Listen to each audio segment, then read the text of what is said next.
+1 indicates a perfect positive correlation. అంటే మనకి సహసంబంధం యొక్క ఆన్సర్ అనేది +1 లో ఉంటే సంపూర్ణ ధనాత్మక సహసంబంధం ఉందని చెప్పవచ్చు. Next, there are 3 types of correlation: type 1, type 2, type 3. Type 1 positive, negative, no, perfect. Positive correlation అంటే ధనాత్మక సహసంబంధం అంటారు తెలుగులో. If two related variables are such that when one increases the other also increases, అంటే ఒక సహసంబంధంలో రెండు చలరాశుల దిశ అనేది ఒకే రకంగా మనకి పెరుగుతుంటే, అంటే ఒక చలరాశి విలువ అనేది పెరుగుతూ ఉంటే మరొక చలరాశి విలువ నిరంతరం పెరుగుతూ ఉంటే దానిని పాజిటివ్ కోరిలేషన్ అంటారు. Next, if two variables are such that when one increases the other decreases, అంటే ఒక చలరాశి విలువ అనేది పెరుగుతూ ఉండి మరొక చలరాశి విలువ తగ్గుతూ ఉంటే దానిని పాజిటివ్ కోరిలేషన్ గా మనం చెప్తాం. Next, if both the variables are independent, అంటే ఒక చలరాశి ఇంకో చలరాశి పైన నిరంతరము ఆధారపడుతూ ఉంటుంది. Next,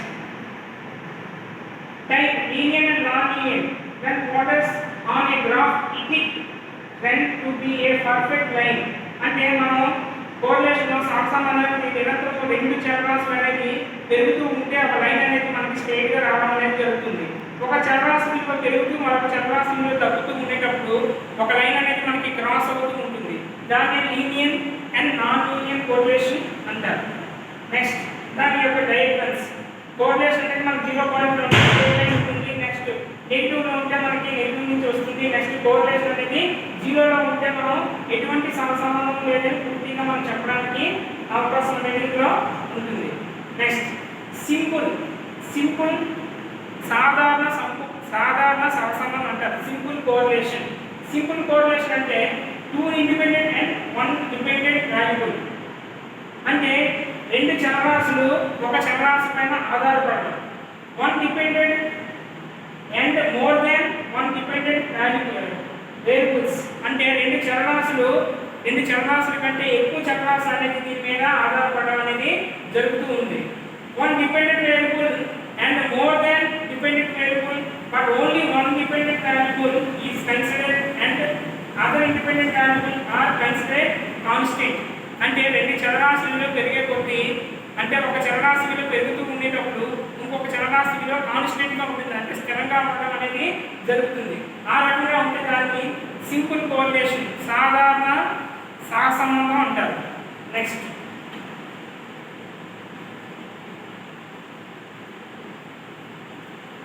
strong relationship with lines, అంటే మనం linear and non linear correlation చెప్పుకున్నాం కదా. Very good fit, moderate fit, అంటే మనం కోరిలేషన్ రెండు చలరాశులు అనేది పర్ఫెక్ట్ గా ఒక లైన్ లో మనకి క్రాస్ అవుతూ ఉంటే దానిని సంపూర్ణ సహసంబంధం అన్నాం.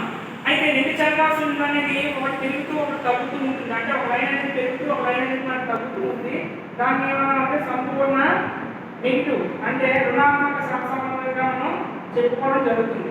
అయితే coefficient of correlation, A measures of the strength of the linear relationship between two variables that is dependent in terms of the simple convenience of the variables divided by their standard deviations, అంటే represented by r, అంటే సహసంబంధం correlation అనే దాన్ని శాస్త్రవేత్తలు r అనే అక్షరంతో సూచించడం అనేది జరుగుతుంది.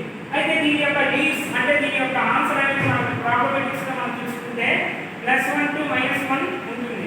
అయితే దీన్ని మనం ఏ రకంగా మనం చూపించుకుంటాము అంటే అది -1 అంటే -1 less than or less than +1, అంటే దానికంటే -1 కంటే ఆన్సర్ అనేది తక్కువలో ఉండొచ్చు. అంతకంటే -0.98 -0.86 -0.70 -0.50 ఉండొచ్చు. లేదు అని అనుకుంటే +1 ఉంటే పర్ఫెక్ట్ పాజిటివ్ కోరిలేషన్ అంటారు. లేదు అని అనుకుంటే ప్లస్ లో 0.96 0.97 0.80 ఉండడానికి అవకాశం అనేది ఉంటుంది కోరిలేషన్. దీనికి మన ఫార్ములా చూసుకుంటే R = n sigma xy by sigma x sigma y by root of n into sigma x square minus sigma x whole square n y square sigma y whole power 2 అనేది ఈ ఫార్ములాలో మనం చూసుకోవడం అనేది జరుగుతుంది. అయితే కోరిలేషన్ అనేది two methods, one Karl Pearson and rank correlation. దీన్ని simplify చేసి మన ఫార్ములా అనేది మనం తీసుకుంటే దీనిలో మనకి ఇక్కడ ఇంటర్ప్రెటింగ్ కోరిలేషన్ కోఎఫిషియంట్ అంటే మనకి ఆన్సర్ అనేది స్ట్రాంగ్ కోరిలేషన్ మనం తీసుకుంటే 0.70 కంటే ఎక్కువ ఉండాలి. అలాగే -0.70 కంటే ఎక్కువగా ఉంటే దాన్ని స్ట్రాంగ్ కోరిలేషన్ అంటారు. అంటే పర్ఫెక్ట్ అంటే సంపూర్ణ, స్ట్రాంగ్ అంటే అధికంగా ఉండేది. మోడరేట్ కోరిలేషన్ అంటే R is between 0.30 and 0.70. ఇది next coefficient of determination. Coefficient of determination links between 0 to 1 అంటే కోరిలేషన్ ఆన్సర్ అనేది 0 నుంచి 1 మధ్యలో ఉండవలసిన ఆవశ్యకత, ఇంపార్టెన్స్ అనేది ఇందులో ఉంటుంది. Represented by R². R² అంటే ప్రాబబిలిటీ ఎర్రర్స్. ప్రాబబిలిటీ ఎర్రర్స్ అంటే సంపూర్ణ సంభావిత దోషం. The coefficient of determination is a methods of how well the regression lines represented the data. అంటే రిగ్రెషన్ లైన్స్ అంటే రిగ్రెషన్ అంటే ప్రతిగమనము. ప్రతిగమనము అంటే ఒక చరరాశి విలువ ఆధారంగా చేసుకుని వేరొక చరరాశి విలువని అంచనా వేయడాన్ని ప్రతిగమనంగా మనం చెప్పవచ్చు. If the regression lines pass a extreme through every point on the sector plot, it would be able to explain all the variance. If further the line is away from the points, the less is able to explain. అంటే ప్రతిగమనం అనేది x or y, x అనే value అనేది మనకు తెలిసినప్పుడు దాని value ఆధారంగా y value అనేది మనం ప్రెజెంట్ చేయడం అనేది జరుగుతూ ఉంది. Next the coefficient of determination represent the present of the data that is a closest to the lines of the best fit. For example, R is equal to 0.922. There R² is equal to 0.850. When which means the 85% of the total variance in y can explained by the linear relationship between x and y. అంటే మనం answer అనేది x అనేది తీసుకుంటే 0.922. R² తీసుకుంటే అంటే R² మనం తీసుకునేటప్పుడు 0.850. అంటే x వాల్యూ ఆధారంగా y వాల్యూ అనేది క్యాలిక్యులేషన్ చేయడము, y వాల్యూ ఆధారంగా x వాల్యూ అనేది క్యాలిక్యులేషన్ చేయడం అనేది రిగ్రెషన్ అనాలిసిస్ లో మనం సింపుల్ గా క్లాసిఫికేషన్ చేయొచ్చు. Next Spearman rank correlation. Spearman rank correlation అంటే తెలుగులో పోటీ సహసంబంధ గుణకం అంటారు. The method to determine the correlation when the data is not variable and numerable from the as an alternative the method.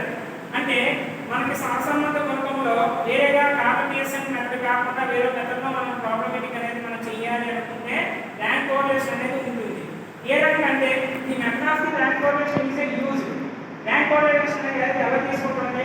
thus when the values of the two variables are covered to the ranks and they from the correlation is obtained the correlation now rank correlation. అంటే మనకి ఇచ్చిన 1 నుంచి 10 వరకు ఇచ్చిన figures ఏవైతే ఉన్నాయో వాటి ఆధారంగా వాటికి ర్యాంక్స్ ఇచ్చుకొని దానికి ఒక ఫార్ములా మనం అప్లై చేసుకోవడం అనేది జరుగుతూ ఉంటుంది. అయితే ఈ ర్యాంక్స్ ఇచ్చేటప్పుడు ఇందులో ఈక్వల్ ర్యాంక్స్ అనేది ఉండొచ్చు, నార్మల్ ర్యాంక్స్ అనేది ఉండడానికి కూడా మనకి అవకాశం అనేది ఇందులో ఉంటుంది. ఈక్వల్ ర్యాంక్స్ ఇచ్చేటప్పుడు స్పియర్మాన్ ర్యాంక్ కోరిలేషన్ లో కోఎఫిషియంట్ ఆఫ్ ని క్యాలిక్యులేట్ చేయండి. ఏం చేస్తారంటే యాక్చువల్ ర్యాంక్స్ గివెన్ అంటే ర్యాంక్స్ అనేది మనకి ఇచ్చేటప్పుడు ఏం చేస్తారు? Ranks are not given but Karl Pearson correlation coefficient. ఈ ఫార్ములా ఏంటంటే R is equal to sigma x square by root of sigma x square into y square. ఇది ఏ విధంగా మనం చూపించుకుంటామంటే x is equal to x minus x bar, x is equal to x minus x bar, y is equal to y minus y bar. దీన్ని ఏ విధంగా తీసుకుంటామంటే x value ఏదైతే ఉందో ఇప్పుడు మనకి రెండు ఇండిపెండెంట్ వాల్యూస్ మనకి ఇచ్చేటప్పుడు ఒక x అనేది మనకి ఇచ్చిన దాన్ని ప్లాట్ చేసుకొని దానికి x బార్ అని క్యాలిక్యులేషన్ చేస్తాం. x బార్ అంటే అంతమధ్యం, అర్థమెటిక్ మీన్ అంటారు. దీన్ని ఏ విధంగా క్యాలిక్యులేషన్ చేస్తామంటే for the following data find the coefficient of correlation by Darwin Pearson method. అంటే డార్విన్ పియర్సన్ మెథడ్లో కోఎఫిషియంట్ ఆఫ్ కోరిలేషన్ అనేది ఎలా క్యాలిక్యులేషన్ చేస్తామంటే ఇక్కడ xy ఇచ్చాడు. xలో 6 2 10 4 8, yలో 9 11 5 8. దీన్ని ఏం చేస్తామంటే ఫస్ట్గా ముందుగా మనం ఏం చేస్తామంటే x యొక్క టోటల్ 6 2 10 8 4, దీని యొక్క టోటల్ 30. y యొక్క టోటల్ మనం చూసుకుంటే 9 11 5 8 7, దీని యొక్క టోటల్ 40. దీన్ని మనం ఏం చేస్తామంటే స్మాల్ x స్మాల్ y కడతాం. స్మాల్ x స్మాల్ y ఏ విధంగా మనం కడతామంటే x యొక్క టోటల్ అనేది క్యాలిక్యులేషన్ చేసుకొని దానిని రాసుల మొత్తము బై రాసుల సంఖ్యగా మనం గుర్తించుకోవడం అనేది జరుగుతుంది. అంటే రాసు x యొక్క టోటల్ ఎంత వచ్చింది, మనకు 30 వచ్చింది. 30/5 అంటే నెంబర్ ఆఫ్ ఐటమ్స్ అని చూసుకుంటే ఆ రైట్ 30 కాబట్టి x ప్లేస్లో 6 అనేది మనం తీసుకోవడం అనేది జరుగుతుంది. నెక్స్ట్ y కూడా సేమ్ అంతే. ఏ రకంగా మనం తీసుకుంటామంటే x మైనస్ x బార్ అని చేయమన్నాడు. x వాల్యూ ఎంత ఉంది, మనకి 6 ఉంది. x బార్ వాల్యూ ఎంత ఉంది, 6. 6 minus 6 0. 2 minus 6 minus 4. 10 minus 6 4. 8 minus 6 minus 2. 4 minus 2. 4 minus 6 2. దీన్ని మనం x కింద తీసుకున్నాం. అలాగే y కూడా మనం తీసుకుంటే y యొక్క టోటల్ అనేది మనకి ఎంత వచ్చింది, 40 వచ్చింది. ఆ 40/5 చేస్తే 8. ఆ 8 అనేది మనం 9 నుంచి 8 తీస్తే 1, 11 నుంచి 8 తీస్తే 3, 5 నుంచి 8 తీస్తే -3, 8 నుంచి 8 తీస్తే 0, 7 నుంచి 8 తీస్తే -1. దీన్ని మనం ఏం చేస్తామంటే డార్విన్ పియర్సన్ కోరిలేషన్లో x² y² చేయాలి. ఎందుకంటే దీని యొక్క ఫార్ములా ఏంటి, r = 1 minus r = sigma x xy by root of sigma x² into y². దీన్ని x² చేసేటప్పుడు 0 × 0 0, 4 × 4 16, 4 × 4 16, 2 × 2 4, 2 × 2 4. దీన్ని x² యొక్క టోటల్ వచ్చి 40. అలాగే సేమ్ y కూడా మనం చేస్తాం. y ఎలా చేస్తామంటే 1 × 1 1, 3 × 3 9, 3 × 3 9, 0 × 0 0, 1 × 1 1. దీని యొక్క టోటల్ 20 వచ్చింది. x² y² యొక్క టోటల్ మనకు వచ్చిన తర్వాత మనం ఏం చేస్తామంటే xy చేస్తాం. ఆ xy అనేది ఎలా మనం చూపిస్తామంటే x × y small x × small y. 0 × 1 చేస్తే 0, -4 × 3 4 3s are 12, 1 + 1 మైనస్ కాబట్టి -1 లో చూపిస్తున్నాం. నెక్స్ట్ 4 × 3 4 3s are 12, 1 + 1 మైనస్ కాబట్టి -12. 2 × 0 2 × 0 0, 2 × -1 -2, ఎందుకంటే 1 ప్లస్ 1 మైనస్ కాబట్టి -2. దీనికి మనకి టోటల్ మొత్తం వాల్యూ ఎంత వచ్చింది, 12 2. ఓవరాల్గా మనకి ఎంత వచ్చింది, 26. ఈ 26 అనేది మనకి xy యొక్క టోటల్ అనేది రావడం జరిగింది. అయితే దీనిని మనం ఫార్ములాలో అప్లై చేసుకుంటే అది ఎలా వస్తుంది, x బార్ = సిగ్మా x/n.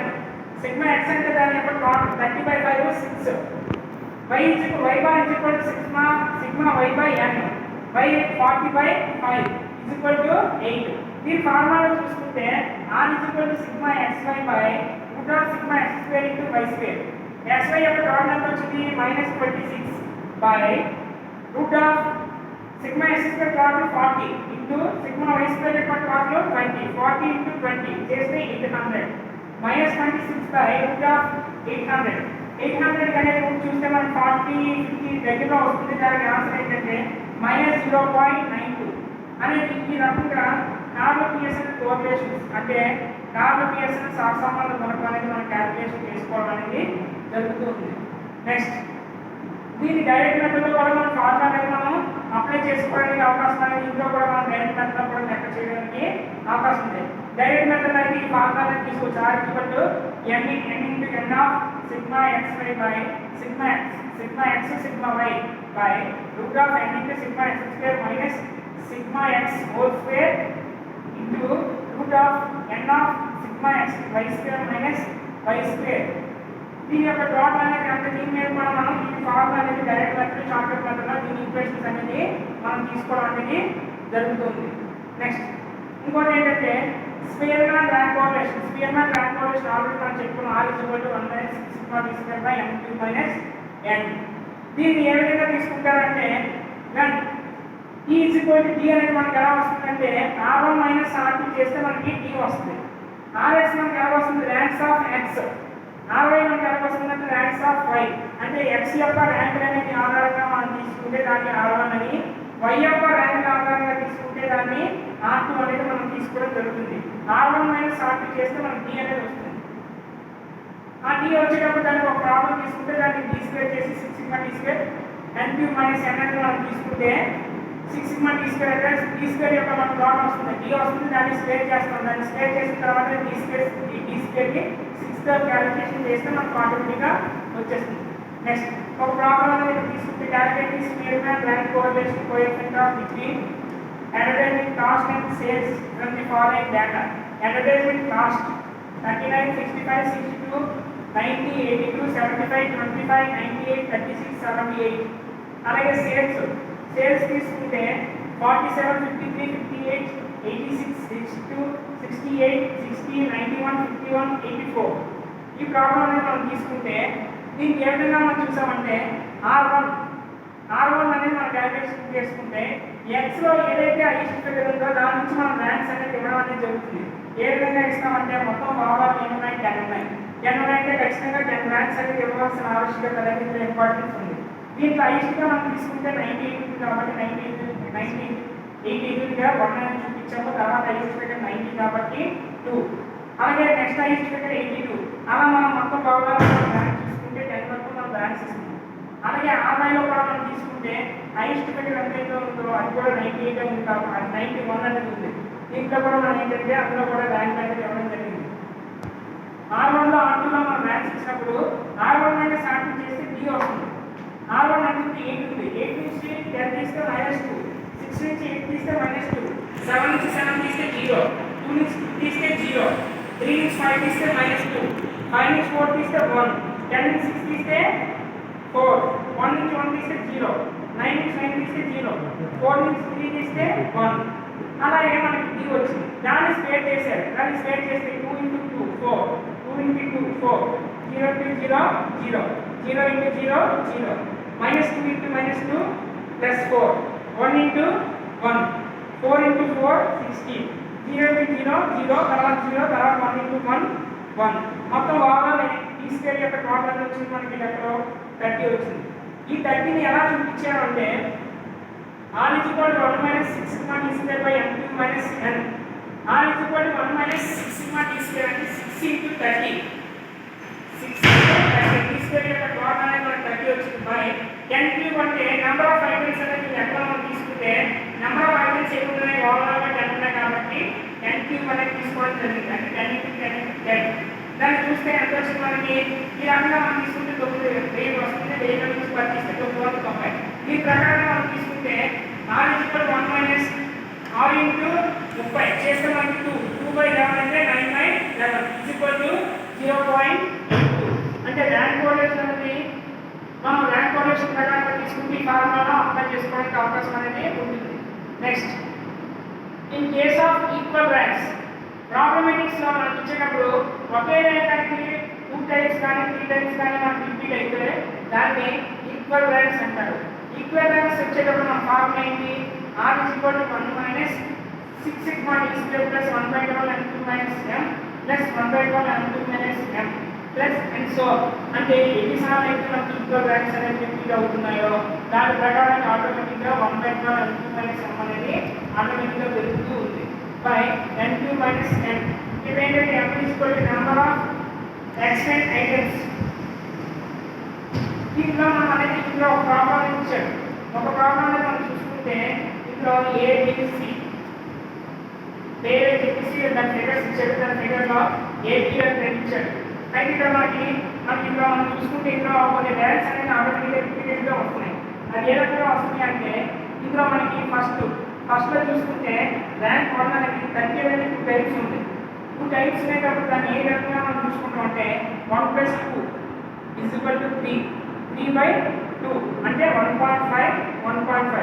అంటే ఒక క్లాస్లో 10 మంది విద్యార్థులు ఉండేటప్పుడు ఆ 10 మందిలో ఇద్దరికి ఒకే మార్కులు వచ్చేటప్పుడు ఇద్దరికి ఒకే ర్యాంక్ అనేది ఇవ్వాల్సిన ఆవశ్యకత అనేది ఉంది. ఎందుకంటే అక్కడ ఇవ్వడానికి 10 మంది విద్యార్థులు ఉన్నారు కాబట్టి 10 ర్యాంక్ ఇవ్వాల్సి వచ్చినప్పుడు ఇద్దరికి ఒకే మార్కులు వచ్చేటప్పుడు ఇద్దరికి ఒకే ర్యాంక్ మనం ఇవ్వాల్సిన ఆవశ్యకత వచ్చేటప్పుడు ఒక చిన్న డెఫినేషన్ అనేది మనం ఫాలో అవుతాం. ఫస్ట్ టైం వస్తుంది ర్యాంక్ అనేది 1, తర్వాత ర్యాంక్ వస్తుంది 2, కాబట్టి 1 + 2 = 3, 3/2 1.5 1.5 అలా 1 2 ఇచ్చేసాం. తర్వాత 3 అనేది ఐస్టెప్ 29, కాబట్టి అక్కడ 3 ఇచ్చాం. ఆటోమేటిక్గా ఆ విధంగా మనం ర్యాంక్స్ అనేది పూర్తిగా ఇచ్చుకుంటూ R1 అనేది మనం చూసుకోవడం జరుగుతుంది. అలాగే సేమ్ R2 కూడా సేమ్ అదే రకంగా ఈక్వల్గా ర్యాంక్స్ అనేది మనం ఇవ్వడం జరుగుతుంది.